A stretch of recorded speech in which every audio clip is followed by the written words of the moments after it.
there, and if you're tuning in from last week, welcome back. In the previous video, I went ahead and took on the $69 PC build challenge, where for less than the cost of the average modern AAA title, we built a competent gaming rig.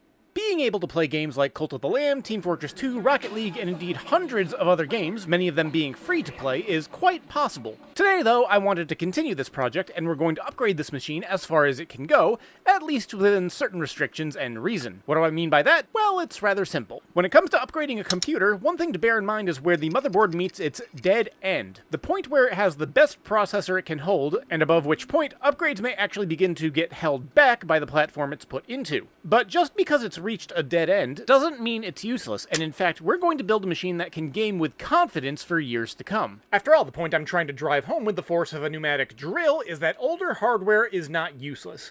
So let's once more crack open the Optiplex 9020. First is a rather innocuous piece, a front air intake fan. Some upgrades down the line are very likely to increase the heat output, so getting some cross ventilation will be good for not only keeping the computer cool within reason, but will also increase the lifespan of the components and in turn the computer itself. Given how there's plenty of grating to allow airflow in, all we need is a basic fan.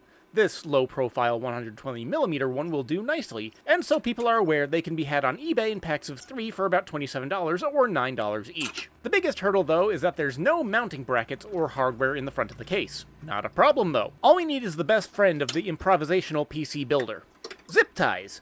A few minutes of careful threading and tightening later, and we have the fan at least in the proper spot. Powering, though, is another matter. Once again, we meet my arch nemesis: proprietary motherboard plugs. Fortunately, we can ignore that. Instead, with the use of an adapter and some electrical tape, the fan is powered and running directly through the power supply. Next up is storage, because 250 gigabytes is just not enough in this day and age. Since games like Call of Duty alone are going to hog up to 300 gigabytes, a terabyte should be considered the bare minimum for modern gaming. For the sake of convenience, though, we'll keep the 250 gigabyte drive for our boot and operating system. A proper mounting bracket and placement will do for that. To upgrade, though, the easiest path would be to go with another SATA drive. NVMe, while faster, are not natively supported on this variety of Optiplex motherboard. There are clever workarounds you can do, but given that I want to keep this machine as uncomplicated as possible, I'm simply going to ignore it and keep what's natively supported. Although, of a brief side note, I'd like to do something that has brought joy to many a PC builder. I'm going to fill all the PCI slots, or at least ensure all the brackets on the back are occupied. For ease of access, it's time to remove the GTX 960. We'll upgrade that later. With that in mind, I have a 1TB M.2 SATA SSD and a PCIe card. I also have a PCI, not E, Wi-Fi card. Between filling the two slots, all the parts in question cost about $61. $50 for the SSD, $8 for the mounting card, and $3 for the Wi-Fi card. Finally, for filling the bottom of the machine, let's look to our new GPU. The GTX 1660 Super. Basically the last non-RTX card made by NVIDIA, and with 6 gigs of DDR6 VRAM, it is quite capable. And for the record, you can get these on eBay regularly for $80 to $100. Last, but certainly not least, let's upgrade the processor. Last time, I pointed out that we had an i5-4570 with 4 cores and 4 threads. In layman's terms, that means each core can only handle one task at a time. What we're upgrading to is the i7-4770, basically the second most powerful CPU of the 4th generation. We're going with the non-K variant because Optiplexes don't support overclocking, and honestly I have a hard time conceiving of an office worker who can do spreadsheets at a speed where that would be necessary. The 4770 clocks in at 3.4 GHz with an 8 MB cache versus the 3.2 GHz 4570 with a 6 MB cache. What does all that mean? It handles more data at a faster speed. Or to put it even simpler, bigger number good. Also, the 4770 has 8 threads for processing. I was considering upgrading the CPU cooler since the 4570 hovered around 50 degrees Celsius at idle during initial testing. However, when I took the cooler off, I learned that the thermal paste had likely never been refreshed. I scrubbed off the cooler, installed the new CPU, applied fresh paste, I prefer the X pattern of application by the way, reinstalled the cooler and booted up.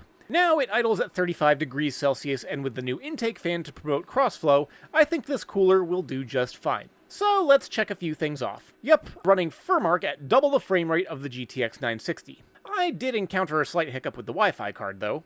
For the sake of gaming, it's nothing serious, but it seems to max out at about 25 megabytes per second. Functional, but admittedly fairly slow. Then again, there aren't many Wi-Fi cards built for original PCI slots. There are new ones on Amazon that go for about $30, but honestly I was a bit strapped at the time that I was doing these upgrades. As a silver lining though, Google searches state that multiplayer games only need a connection of about 10 megabytes per second. Just don't expect to be doing any background video streaming or downloading. But who cares about all these specs? What about games? Well, let's first test out those multiplayer concerns with some Team Fortress 2. I suppose wanting to verify the 10 megabytes per second requirement was my chief priority, and I'm pleased to say that the Wi-Fi card was indeed enough to establish a stable connection with minimal latency. Then again, TF2 is a 17-year-old game with significantly modest requirements. What about something more current and heavy on the hardware? Once again, we return to Warhammer 40k Speed Freaks. After testing with the 960, it was refreshing to see detailed models and textures again. I did have to fine-tune the settings to make the frame rate stable, and I appeared to have some minor lag spikes in the testing match I played, but I'm pleased to say I contributed and helped my team to victory. Another win. Another title I was able to free from the restrictions of low graphic settings was Metro Exodus. Automatically detecting the hardware I was running, it set itself to high presets and gave me a smooth 60 frames per second. Now I can continue to drink in the desolation of the Russian countryside. But speaking of FPS, let's dabble in the granddaddy of the first-person shooter genre with Call of Duty. Specifically, Call of Duty World War II. I'd have done a more modern one, but I tend to avoid buying Activision games on Steam. Personal moral standards aside, we once again find ourselves in fast-paced action and a stable 60 frames with most settings basically on high. But if we're focusing on games with beefy requirements, I suppose there's no better tester than Cyberpunk. Running the Cyberpunk 2077 bench test, most of the presets were put to high and the frames held steady, ranging from 40 to 60. Perfectly playable if you want to focus on the story.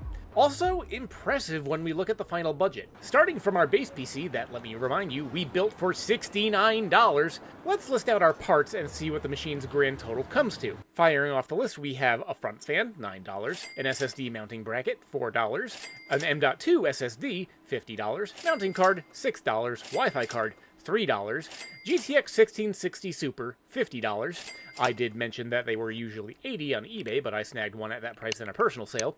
And finally, the new CPU, $30. Put it all together, and we have a machine that comes in at a grand total of $221. $251 if you must be a stickler and maintain the eBay price for the GPU. Decent bang for the buck and excellent performance for a modern gaming stage. And you know what? The only thing that could make me happier is to see it going to someone who wants it. That's why I'm giving it away. Not in my usual format, though. I'll be donating this machine for the charity raffle at the Plattsburgh Card and Collectible Show that will be in Plattsburgh, New York on October 19th. I'll be making a second video just for more details, but if you're in the area and you want it, you could very well be going home with this gaming-ready computer. Now, if you'll excuse me, I have to do a clean Windows install. Hey, thanks for sticking around all the way to the end. Remember that I give away Steam keys with my regular weekly uploads, and all you have to do to enter is leave a comment and have contact info on your YouTube profile. But as always, thanks for watching and keep your head on your shoulders.